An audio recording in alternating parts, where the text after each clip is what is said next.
vers une revanche qui est fortement attendue par les amateurs. Vous en êtes où en ce moment, à une semaine de ce combat? Alors c'est clair que c'est une magnifique revanche. C'est deux colosses, deux générations différentes. On en est où?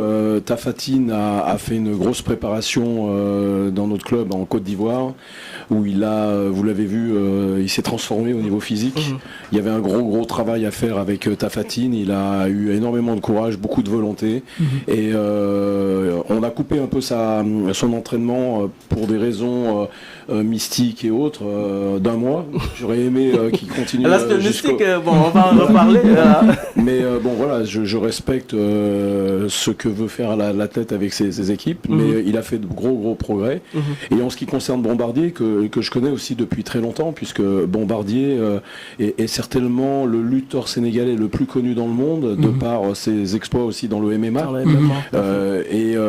C'est vrai moi je le connais, il devait combattre dans un combat de MMA où j'étais sponsor à Lyon il y a quelques années, et on avait eu des premiers contacts ensemble.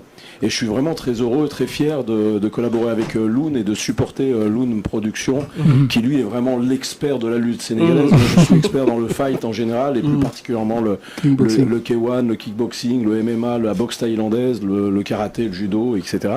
Mais la lutte sénégalaise, il faut être sénégalais pour la comprendre et pour l'analyser.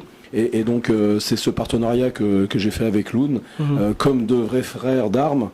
On avance ensemble avec confiance, lui sur l'aspect technique et moi sur l'aspect organisationnel, chaud, et puis suivi au niveau des préparations physiques. Juste pour vous relancer sur la préparation physique de Tafatine, sans peut-être trop dévoiler votre plan de training, vous avez mis l'accent sur quoi exactement tout au cours de ces semaines d'entraînement? Eh ben, ça faisait quelques années que Tafatine n'avait pas un entraînement peut-être très rigoureux, très régulier, parce que son actualité dans la lutte était assez faible. Donc la première partie, c'était déjà une analyse, comprendre un petit peu quels étaient ses points forts et ses points faibles, discuter également avec ses coachs pour savoir sur quoi il voulait qu'on fasse progresser Tafatine. Après, c'était sur le gainage, sur la partie musculation, perte de poids et reprise de poids sur le plan musculaire. Et puis après, travailler sur ses appuis, sur son explosivité, et lui amener, on a amené un lutteur, un grand champion, 18 fois champion du monde et olympique, un cubain, qui l'a aidé un petit peu à travailler sa lutte en général, puisque Tafatine est un bon puncher, mais il avait aussi à progresser au niveau de la lutte par elle-même. Donc voilà, c'est pour moi une très belle expérience, parce que il fallait comprendre un petit peu quels sont les besoins, quels sont les requis nécessaires pour pouvoir faire un bon lutteur. Et vous avez des lutteurs exceptionnels. Je vois les jeunes aujourd'hui qu'on rencontre, qui sont puissants, mais cette puissance, il faut l'organiser, la structurer, qui sont forts, qui ont beaucoup de volonté.